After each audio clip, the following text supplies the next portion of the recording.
we can be on time. I want you all to welcome Judge Greta Friedman, who presides in Superior Court Number 4 of LaPorte County Court. She was elected in 2014, am I correct? And served 7 years as a magistrate in that court. As a magistrate, she helped to set up the LaPorte County Problem-Solving Court, which is a nationwide court. It's a nationwide court. So let's welcome Judge Friedman to tell us about the Problem-Solving Court.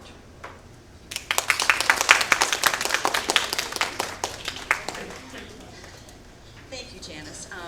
I'm glad to be here because, with the exception of talking to the League of Women Voters in December, this is the first time I've been able to be out and about and people gathering in about 3 years. Amen. Amen. You know, I'm honored to be able to talk about this. I am the judge of LaPorte Superior Court 4.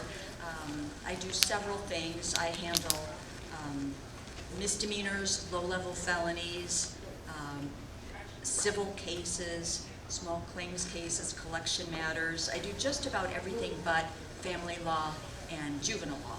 But my heart and my favorite thing is with the problem-solving court. I was a magistrate back in 2008, and we started this program in 2012. And so before I talk about the problem-solving court, and I'm going to talk nationally and in our program too, I thought I'd give you a few statistics. 20.2 million Americans, that's about 1 in 10, have a substance use disorder. 43.6 million Americans, that's about 1 in 5, have a mental health problem. And about 8 million have a co-occurring disorder, which means they have both or some combination. The DSM-5, that's the diagnostical manual that doctors and psychiatrists refer to when they diagnose and treat mental health disorders.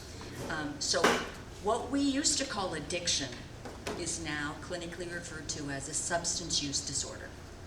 What we used to call alcoholism is now clinically referred to as alcohol use disorder, or AUD. So you might hear me use those terms instead of alcoholism, drug addiction. The terms were updated to try to help address the stigma associated with diseases so that people are more likely to seek help and believe that they deserve help. We spend $80 billion annually on incarcerating people.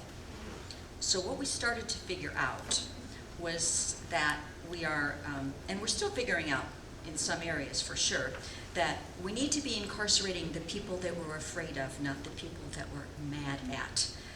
And when it comes to dealing with the drug crisis in our country, which turned out to be an epidemic within a pandemic, we're just not going to incarcerate our way out of this problem. And so that's where treatment courts come in. So you're going to hear me use the term substance use disorder because it's the proper updated terminology for what we call addiction, what we used to call addiction.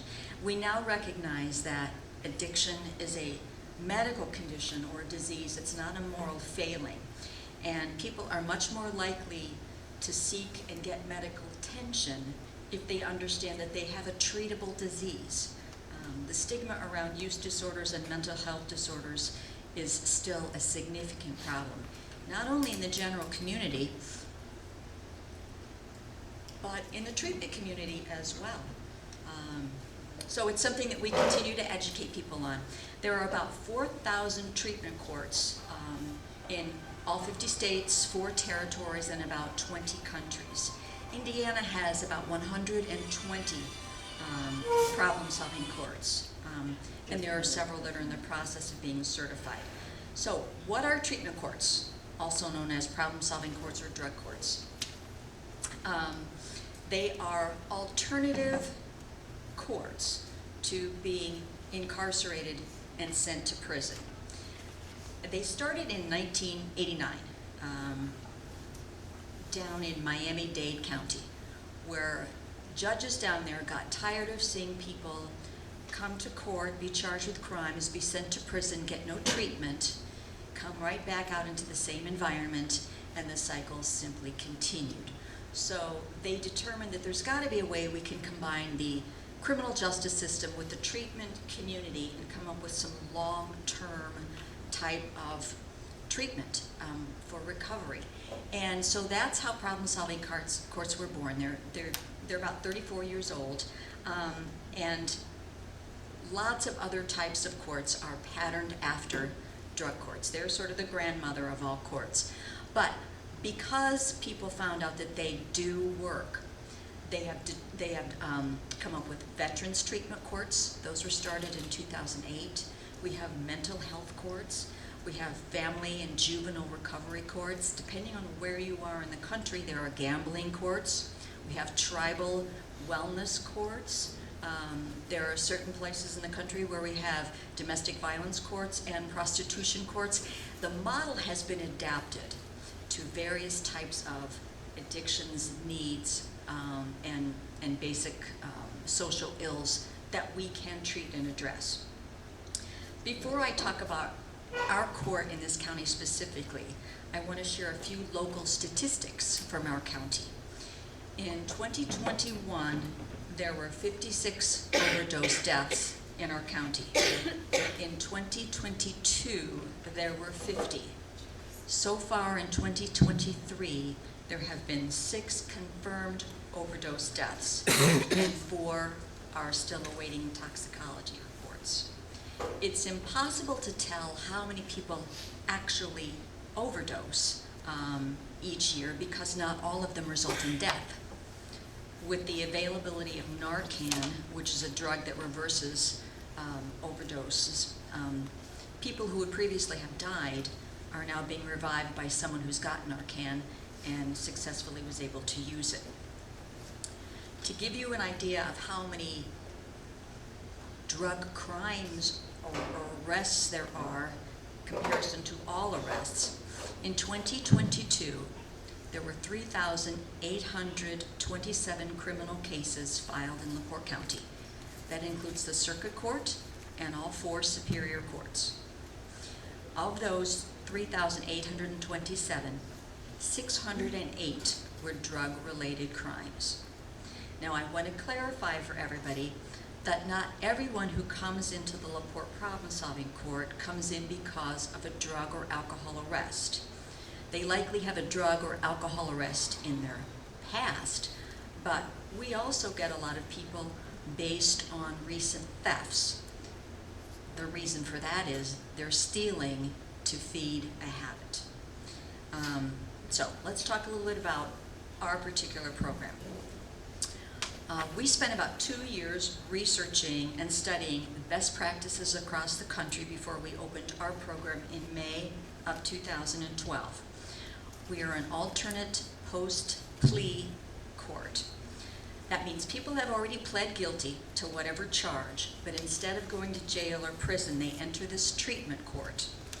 If they're successful, their charges will likely be dropped and they'll have a fresh start. If they do not complete the program for some reason, then they are sentenced to the crimes that they pled guilty to, and that usually means prison, jail, or probation. Our court is for people who are high risk and high need with alcohol or drug use issues. And when I say high risk, I don't mean danger. I mean risk of reoffending, okay? So these people have a moderate to high risk of reoffending and using and getting arrested over and over and over. This court is not for drug dealers, all right?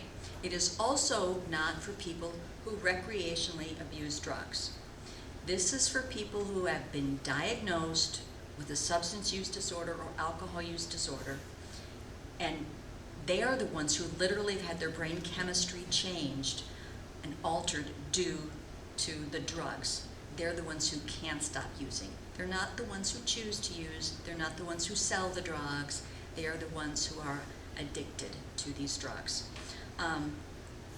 They don't want to use them, but they have become chemically dependent on them, and they're afraid of sickness and withdrawal, so they just keep using. And most of the time, these people commit crimes because they're on some type of substance, all right? So how does our program work? It is an adult court, so you must be 18, for people who have been arrested and charged with felonies. It can be a lower felony, or it can be a very high-level serious felony. The common denominator is that they are addicted to a substance, and because of that, they're committing crimes. The court is a team concept. Any of you who've been in a criminal court or watched TV know that there's a judge, there's a prosecutor, and there's a defense attorney. Those are the ones that make up kind of the core of a criminal courtroom. It's different in problem-solving court. When I mentioned the judge, the prosecutor, and the defense attorney, in traditional criminal court, they all have different roles, and sometimes they have different goals. In a problem-solving court, it's a team. We all are working for the same goal. So we have the judge, me. We have a prosecutor and a defense attorney. We have 3 therapists. We have someone from community corrections. We have someone from the sheriff's department. We have 3 probation case managers, and I'd be forgetting somebody.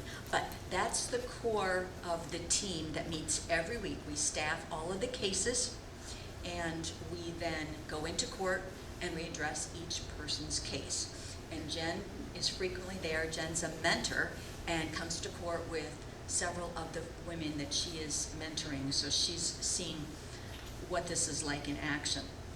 So when they come to court, if they're doing well, they often will get some kind of an incentive to encourage them to keep up the good work. If they're violating rules and not following the rules, they will get some kind of a sanction. And the idea, of course, is we're trying to change their behavior. And of course, the sanctions are graduated. It's a process, and it's designed to work along intensive treatment therapy to get people to begin the process of changing their behavior. We're sometimes referred to as a recovery court, and I'm going to give you the definition of recovery. Recovery is a process of change through which individuals improve their health and wellness, live self-directed lives, and strive to reach their potential. I'm going to read that one more time. Recovery is a process of change through which individuals improve their health and wellness, live self-directed lives, and strive to reach their potential. You'll note that the words drugs or alcohol are not mentioned anywhere in that definition. And I point that out simply because, frankly, the stopping of the use of drugs and alcohol is one of the least difficult things to do in this program. If people really want to live a life in recovery, they have to do more than stop using drugs or alcohol. They have to change everything about their lives, and that's hard to do. Not everybody is willing to do it. Not everybody's able to do it. I tell people entering the program that unless they're willing to learn how to become honest and how to change their people, places, and things, this isn't going to work for them, because recovery from a life of substance use and crime requires that you do all of that. So how do you get into this program? Well, as I've said, you must be arrested for a felony that is in some way related to drugs or alcohol addiction and disorders. Then the prosecutor sits on our team, determines if you meet the basic eligibility requirements. And that would be, for instance, living in our county, being a citizen. There are certain crimes in your history or the particular crime that would eliminate you, crimes of violence, things like that. So if you preliminarily qualify, then you have an assessment done to determine if you do in fact have a substance use or alcohol use disorder, and if you are moderate to high risk, high need. If you do not meet this, then you're not going to come into the program.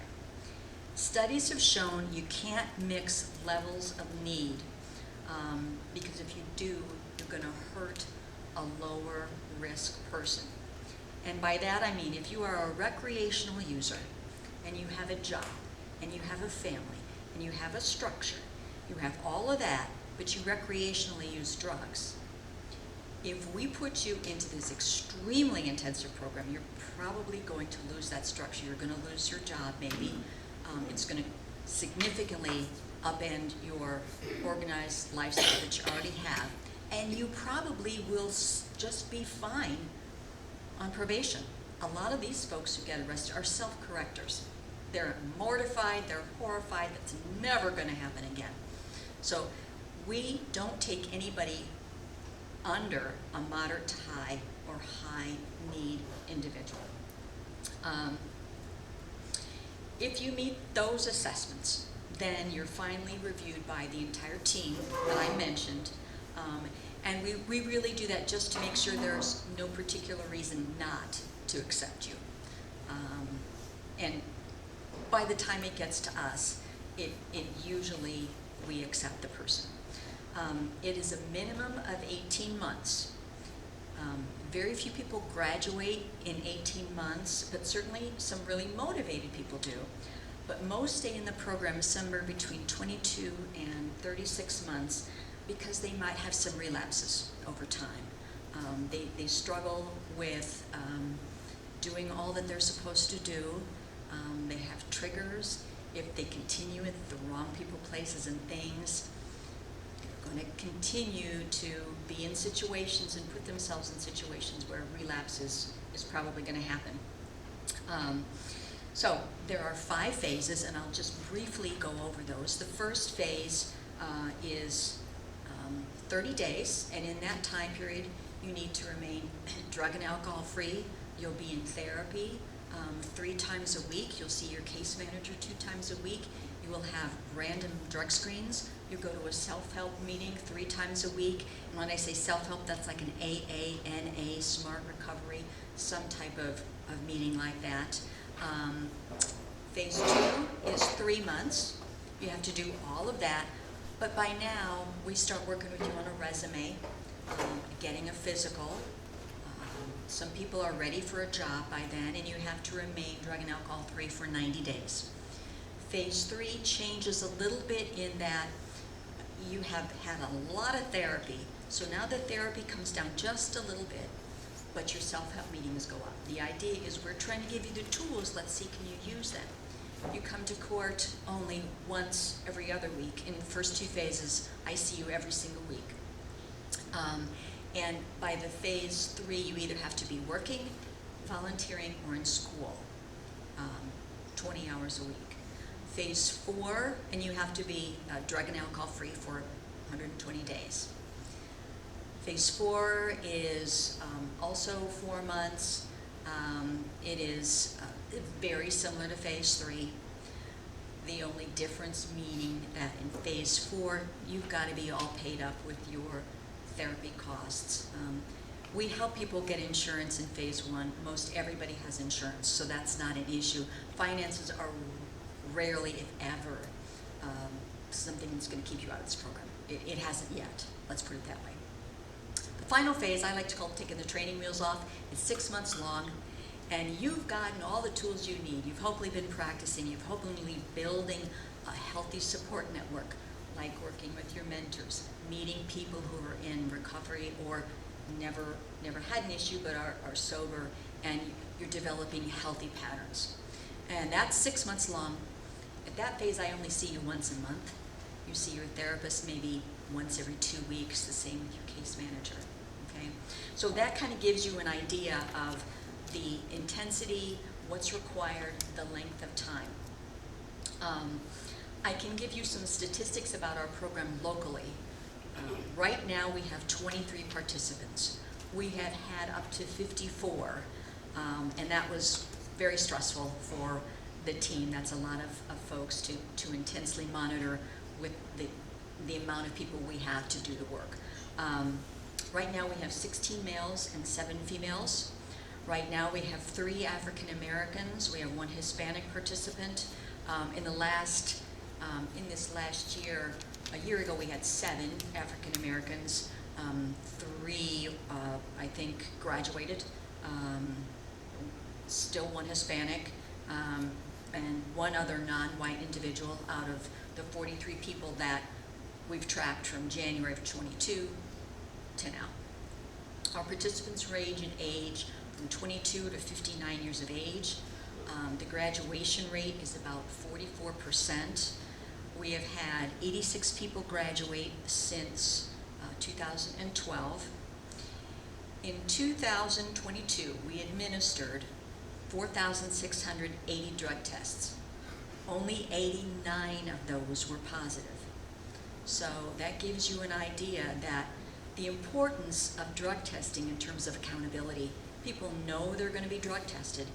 So the ones who are honest and really want to work, that helps guide them, and they know, I really need to stop because I don't know when my random drug test is going to happen. They are, again, random throughout the entire program, minimum of 3 times a week. We had a graduation in December, and our next one is probably going to be at the end of August. I'll let Janice know. And so hopefully we'd love to have some of you come and see. These are, they're very special ceremonies. And usually, when we had our very first one, we had someone come in from Washington who was our speaker. And I said, well, we appreciate you. And we had well over 100 people. I said, you know, I'm so glad you came. I said, because I'm sure from now on, they won't be like this. He said, oh no, they will be. He said, once you've seen one, you come back. And we have a councilman and a commissioner who have, we've had 21 graduations. They've only missed 1. So they're very inspirational. People like to keep coming back and seeing that there is hope, all right?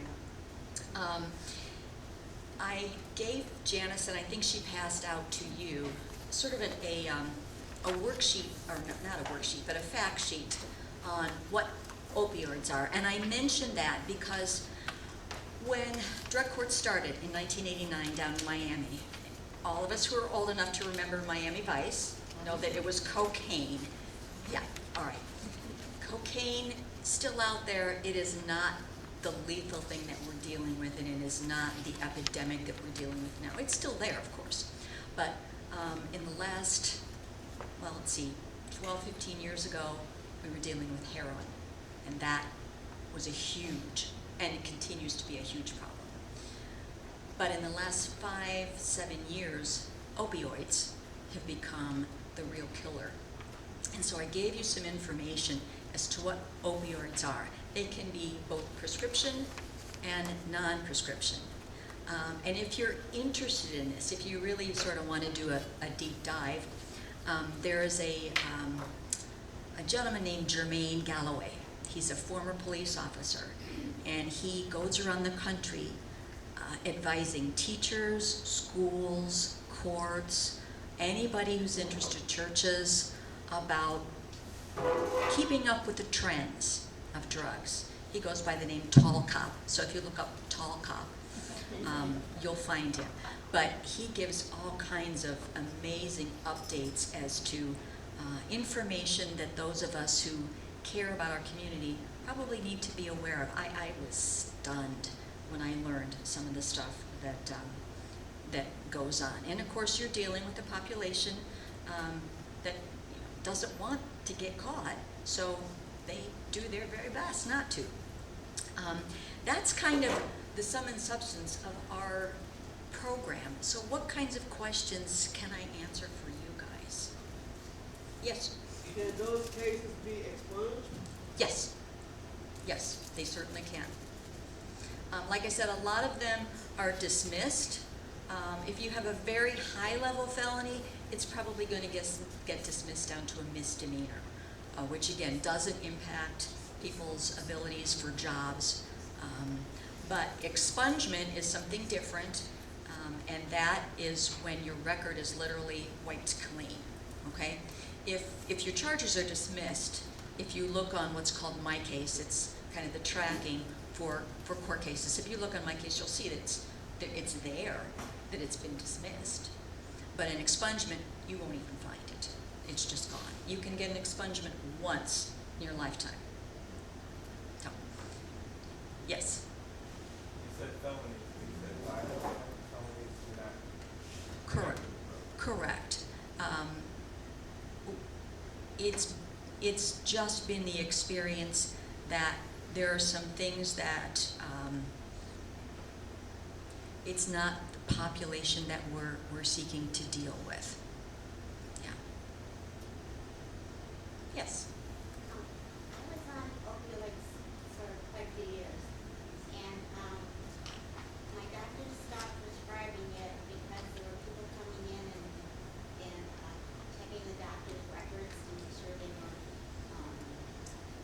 prescribing it too often. Mm-hmm. So I had to go off of it. Mm-hmm. Anyway, it's are they still doing that? Yeah, yeah. What occurred was we found out that inadvertently, doctors, because they take a Hippocratic oath to help, thought they were helping. And I'm sure most of you have heard about the lawsuits that have been filed against various companies who knew that these were addictive substances, but they told doctors, no, they're not. And so they prescribed them to their patients, and their patients got addicted. It's a particular problem if you're if you have a chronic pain condition. And a lot of our people in our program, things started out with an injury. We've had people who were injured in high school sports, people who were injured in car accidents, and they were given opiates for the pain, but were given no particular time frame as to how to use them, what was too much. They were just given, here's 30 pills for 5 days. Well, if you're in a lot of pain, you might not take those 2 at a time every 8 hours. You might take 5, and that helps. But unfortunately, what happened was people started getting addicted. And then the American Medical Association realized, we're part of the problem. And so they definitely began cracking down on doctors who could get sanctioned if they prescribed too many pills or prescribed for patients over too long a period of time. And unfortunately, that left a lot of people who were not abusing them, but who were using them responsibly, in trouble because their doctors simply stopped prescribing. And so you got to find alternatives. And there are alternatives, but for a lot of people with serious chronic pain, this is a real issue. And so a lot of people who were legitimately and legally prescribed pain medication that did not have good support systems and did not have particularly, I'll just leave it at that. They turned to something else. And so the closest thing and the cheapest thing was heroin. And so that's how we had this massive heroin problem. And one of the areas, if you can find it, I think it's on Netflix. It's called Heroin, and then there's a parentheses with an E, like heroin. It's a Academy Award-winning documentary about 3 women down in Kentucky, and they make it their mission. It's a judge, a social worker, and a nurse, I think, and they literally go out into the streets of Kentucky and they work with these heroin addicts.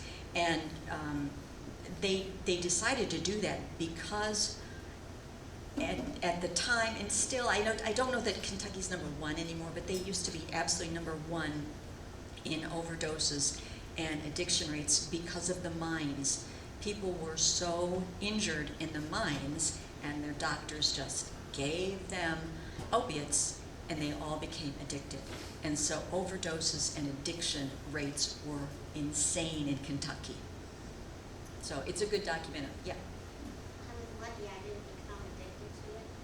I went into my doctor and I said, I'm not on it anymore. And he said, oh, who took you off of it? And I said, I did. And he said, well, did you drive it? I said, yeah, I went down to 1 at bedtime. And then I took myself off of that.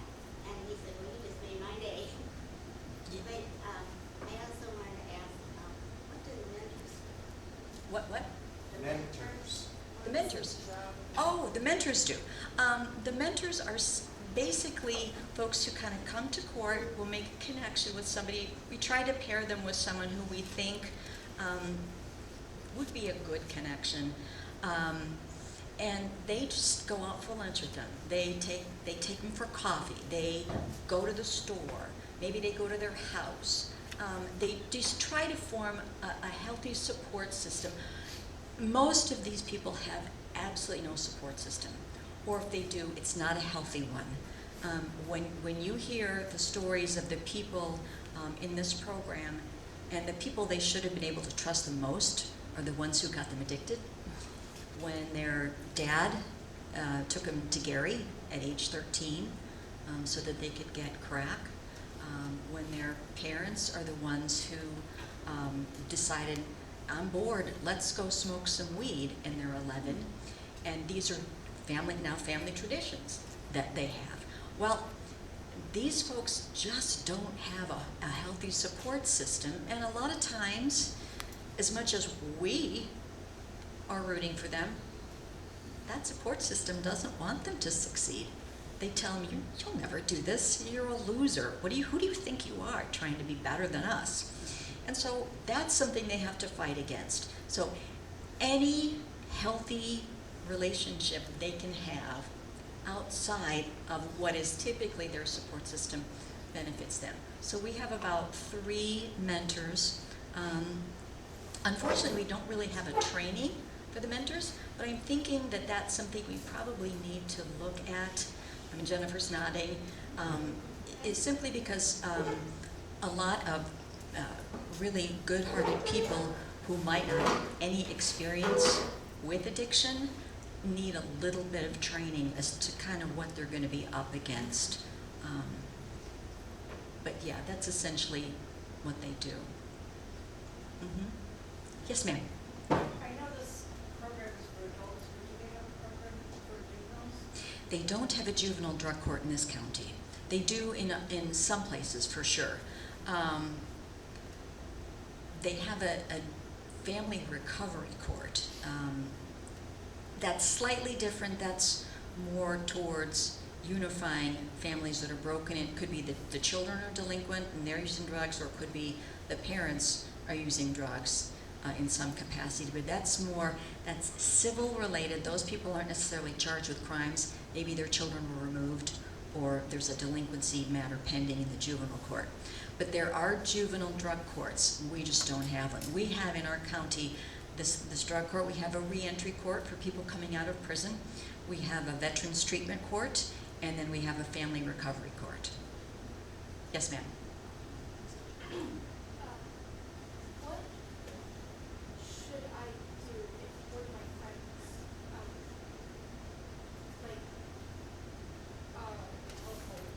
well, I'm 13. I'm in middle school. But what should I do if one of my friends is using something to get high or? Well, there's lots of things you can do. You probably should let the teacher know.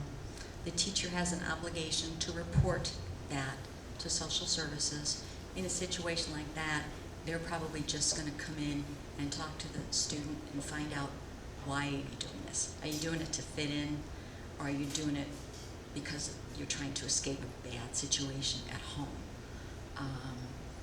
You, of course, by modeling your good behavior, can let this person know that you don't have to do that. At that age, sometimes people just need somebody to talk to, a therapist who can help guide them a little bit, the school counselor. Those are all options that would be really helpful to your friend, I think. Yeah. Thank you for asking, and thank you for being concerned. Are most of the overdoses involving fentanyl? All of them. Okay, and if that's the case, and this might not be what you Speak up, Lois, please. Yeah, we can't hear a word you're saying. From a heart attack and Okay. You probably can't at the scene. That's why when I read you the statistics, we have 6 confirmed overdoses and 4 awaiting toxicology reports. So you'll be able to tell with an autopsy, okay? And the question that Lois asked was, how many of these overdoses involve fentanyl? And the answer is all of them. Fentanyl is a synthetic opioid. It's designed to manage severe pain, cancer pain. It is 50 times more potent than heroin. It is 100 times more potent than morphine. It's easy and cheap to make in labs. It can be mixed with cocaine, heroin, methamphetamine, marijuana. It can be put into, well, I'll get into that in a minute, but what people think are prescription pills. But it is everywhere. And when I talk about fake pills, drug dealers have now gotten, I mean, their goal is to make money, and they want to make money however they can. So, tall cop, Jermaine Galloway, goes around the country finding out what's actually going on in that underworld that we don't know about in our daily lives. There are drug dealers who make pills that look exactly like OxyContin or hydrocodone or gabapentin or any other type of prescription legitimate drug that people can take, and they lace them with fentanyl. They lace them with whatever. And if you've seen a pressed pill and a real pill, you really have to be an expert to tell the difference. So somebody who's just out on the street looking for some prescription pills to buy, you know, because they raided grandma's medicine cabinet, they're all gone, so they go to their friend and, hey, does your grandma have any fill in the blank? They could get fake pills, and they could take one thinking they're simply taking a Percocet to get a little high, and they die because it's laced with fentanyl. So it's extremely dangerous out there right now. And fentanyl can come in the form of powder, you know, of liquid. Yeah. No, I was gonna say, added to that, a lot of those drug dealers are looking for the medication for cancer patients. Mm-hmm. That's the main ones that they're looking for. And like when you have surgery, they give you those pain pills. That's what everybody's asking for. 'Cause I had quite a few that asked me. I told them no, I ain't got them. Mm-hmm. Yeah, and when we are in court with somebody and we'll confront them that you tested positive for opioids and amphetamine and fentanyl, they'll say, oh, I didn't take fentanyl. Yeah, I took the opioid or whatever, but I didn't take it. Fentanyl, I don't know why it's there. And you gotta tell them because you don't know what you're taking. Could be rat poison for all you know. Yeah. Why would a drug dealer kill off his customer? I don't understand why, it doesn't make sense to me. Because they don't necessarily plan to kill them off. The good ones, the skilled ones, how about this? The skilled ones know how to mix things, okay? The unskilled ones will get too much in so that there's a hot batch, okay? And when the police find out about that, sometimes they have informants who will say, oh, I know that person, and they'll find out they sold to these 3 people, and the police try as fast as they can to get to those 3 people. Can we save it? Do not, whatever you do not take that batch. So it's a good question. It's about making money. These people aren't thinking of the human cost. And when we talk about drug courts, my pin says drug courts save, and there's a $, and they save lives, but they save money. If we're not incarcerating these people and we're getting them healthy into a life of recovery so they're not going to continue to commit crimes, we're saving money, but we're also saving lives. We have many people who are separated from their children, and reunite. And we have a couple graduates who got their children back. Things are just going really, really well. And these people now are what we call peer recovery specialists. They are people who stood in those shoes, and they've got some credibility. If they talk to somebody who's struggling, they'll say, hey, I was where you're at. Look at me now. And so we've got several of those who we're very proud of, who are encouraging. They're a little bit like mentors. They have significant training though, but the difference is they've stood in the shoes of somebody who's there. Yes. As a retired school teacher, I know that some of the programs that help our kids that have special needs, when budget cuts come, are the first to go. We know that from a member in our church who works over at Porter Stark, that they also get cuts. So how do you maintain? I'm amazed at your number, but I know that these guys that do the money cutting will look and go, wow, there were 3,000, and all this time there's only 86. How do you prevent them from cutting your program? It must. Good Lord. Okay. When we started this program, we didn't have any money, and we started to look at just a completely and operating while intoxicated in OWI court. So it would just be for those, because at that time we did not have a prosecutor who was in favor of these courts. But the prosecutor changed and heroin hit. And we said, oh man, we can't just focus on people with alcohol issues. We've got to broaden this. And so we started.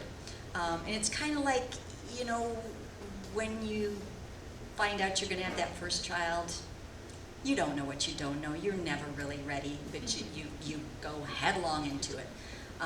And that's kind of what we did. We had a few small grants. The Drug Free Partnership gave us about $4,000. And she said, if we don't, because we applied, and there were several others, if you don't get this, are you going to be able to start? I said, we're going to start with or without you. And so they gave it to us. The probation officer, the probation department gave us about $10,000. We were able to get, with this new prosecutor, about $10,000. So we started this thing with essentially nothing. Since then, we've been able to get federal grants. The Healthcare Foundation has been very supportive of us. The county council now gives us some support. I think one of the things that has changed in the last 12 years is people realize this isn't those people. This is all of us. Everyone we know, everyone here, there's someone you know, someone you love, someone you work with, struggles with some kind of a use disorder. And so people have begun realizing, well, we actually do need to step up and do something about this. It's getting worse, it's not going away, and it's just not for bad people. This affects anybody and everybody. We have had people in all walks of life. There are drug courts in major metropolitan areas that are just designed for people with licenses. So you've got nurses and doctors who will lose their licenses if they don't get help.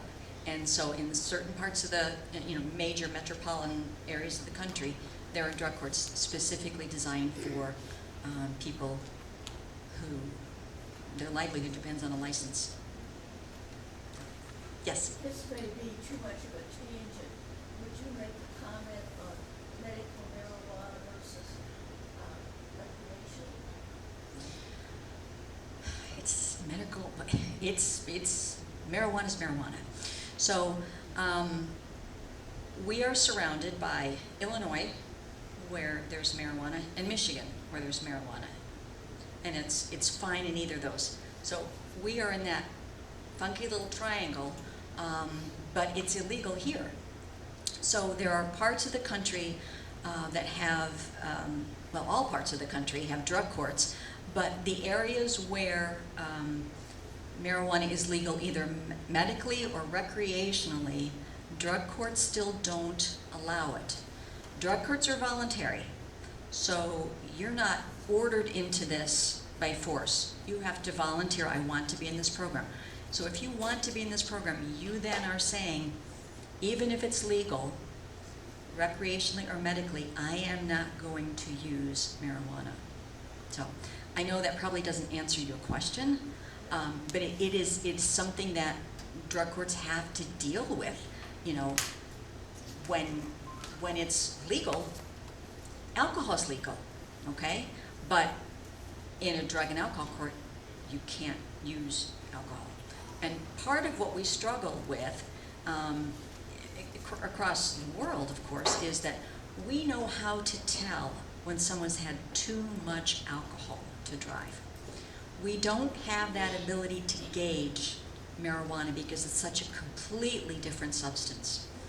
Alcohol is in and out of your system depending on how much you have pretty quickly. If you're a chronic marijuana user, it's going to be in your system maybe 30 days. So you might have marijuana in your system and be completely fine. You might be not impaired at all if you use it a lot. If you don't, however, you might just have a little bit and you might not really be safe to be driving. So it's a really complex issue. Follow up? Yeah. When you say it's legal, how does it work when the federal government says it is illegal and states that just federal decide we're just not going to prosecute? Or Yeah, welcome to the world of. It's not really legal. If it's federally illegal, how does that work? Not well. Not well.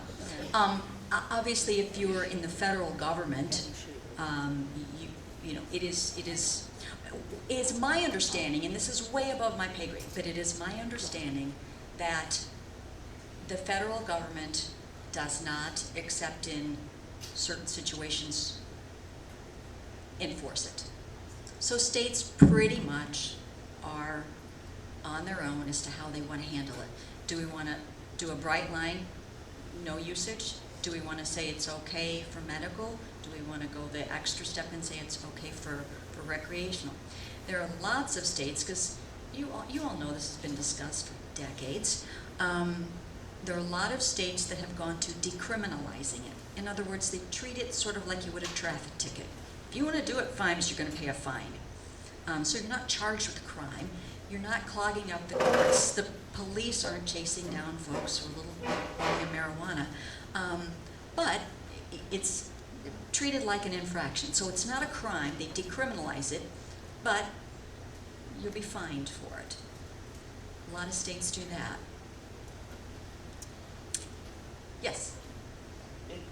First, so that I can get an understanding of our conversation, in order to participate in your program, you have to be found guilty of a specific You plead, infraction. yes, yes. So therefore, if someone has economic means, they could forego this process of being found guilty, correct? Sure, this is a voluntary thing. Okay. If you want to go towards a trial of some kind and you're found guilty, you wouldn't come into this program. Okay. Now, it appears as if there are varying courts that are established. Who establishes the court for it to be functional? Who Okay. actually establishes the program? This court, Superior Court 4 does. Superior Court 4. Mhm. So if I have a specific idea that I'd like to ingest into the program, I would communicate to the court, Superior Court 4. Sure. Now, understand that we are certified by the state of Indiana. So we have best practice standards. It's an evidence-based program. So we have to do only what's evidence-based and we know is proven to work. We can't do a lot of experimenting with things. For example, you're mentoring. Mhm. You don't have an outline for the qualifications of becoming? The Veterans Treatment Court does. Okay. Problem-solving court does not. And that's something that we're working on because it's relatively new. We've only been doing it about 2 years. Okay, and you stated that it is a political influence in regards to the district attorney change its opinion and allow this to happen. Mm. Would it be possible that it swings the other way at another point? At this point, I don't think so. Yes, theoretically, yes. But at this point, it is so much part of the system and the culture, and it's really well regarded. We started in 2010, laying the groundwork, but we had to go to all of the police chiefs. We went to schools. We went to various kind of decision makers and stakeholders in the community to explain this program, because there was a real significant pushback about, yeah, this is hug a thug, this is you're just letting people off, and we had to explain to them, no, that's not how this works, and so we had to get a lot of buy-in before we were able to move forward. So at this point, Mr. Sims, I don't think it would go away. Now, that's not to say it couldn't. But I don't think, based on a change of prosecutor, that it would. There have been some areas of the country where when a judge leaves or the funding dries up to some extent, there's no good succession plan. That's part of what, one of our sort of longer term goals here is, let's get a succession plan so that this continues no matter what happens to the layout of the team, so that the concept continues. Jennifer? Can you talk a little bit about what we as a church or individuals can do to support? Sure. I can't ask for anything, so I'm just going to tell you. Judges are prohibited from fundraising or asking for anything. But a lot of service clubs or judges have given gift cards, to a restaurant, gas cards. One of the things that we've kind of we've talked about, one of the churches in LaPorte had an art evening where we had an art teacher come in, and we brought about 8 people in, and we just had cookies and juice and did art. That's something that certainly could happen. That same church several years ago, we had kind of a musical night, and we had a couple people on our team at the time who were very musical, and we've got really gifted musicians, some of them in our program, and so they love to come. Some of them write music, some of them play instruments, a lot of them sing, and so they thought that was just great. Those are some ideas as to things that would be helpful. Yeah, prayers, always prayers. And I should mention that this is an open court, so you're always welcome to come and see what happens in court. We hold our court Thursday afternoons, right down the street at the courthouse, at 3 o'clock. And it's, I hesitate to tell you every Thursday because we won't be doing it March 9th, but we are a weekly court, and with the exception of Thanksgiving and maybe a couple other Thursdays a year, we're always right down the street at 3 o'clock holding court. When you say holding court, what's the title of the session in court? It's the problem-solving court, Problem-solving court. but it's not advertised, okay? But it's called problem-solving Mhm. court. Yep. And if you go on the LaPorte County website, I don't know how long it's been since we've updated it, but if you go to all of the hyperlinks down there, it'll say problem-solving courts, and you can find some further information. Those of you who have pens, if you're otherwise interested in doing some more research, the National Association of Drug Court Professionals, NADCP.org. That's the National Association. They're the ones who kind of oversee all the drug courts. They are our, like the AMA for drug courts, or the whatever, you know, nurses or teachers association would be nationally. And they've got great little YouTube videos. They've got inspirational stories. It's really a nice website if you're just kind of interested. So, yeah. I know Janice is trying to hush us up, but you mentioned the gift cards. Will Jen be able to find out about to whom they're made out, how we get them to you? Or Sure, you could just give them to Jen and she could give them to me. Yeah, and we typically do like maybe a $5 or a $10 or a $20 type of a thing. And we have court in LaPorte at 11 in the morning, and then we have it in Michigan City. We're one of the few counties that have more than one courthouse. And because a lot of our people can't afford to get from one to the other, gas is expensive, that's why we have 2 different morning session and afternoon session. Thank you. Yeah, I don't want to hush you up because these are wonderful. Yeah, I can stay and visit too.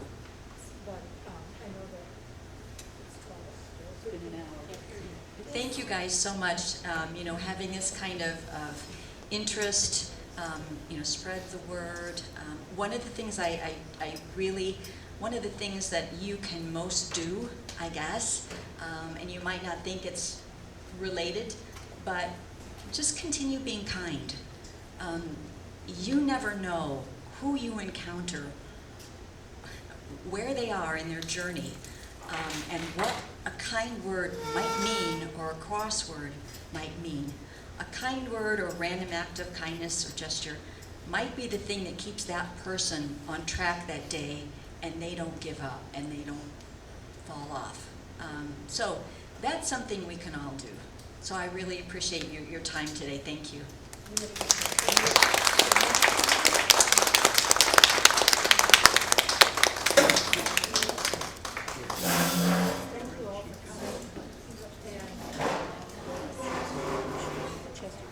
Thank you all for coming.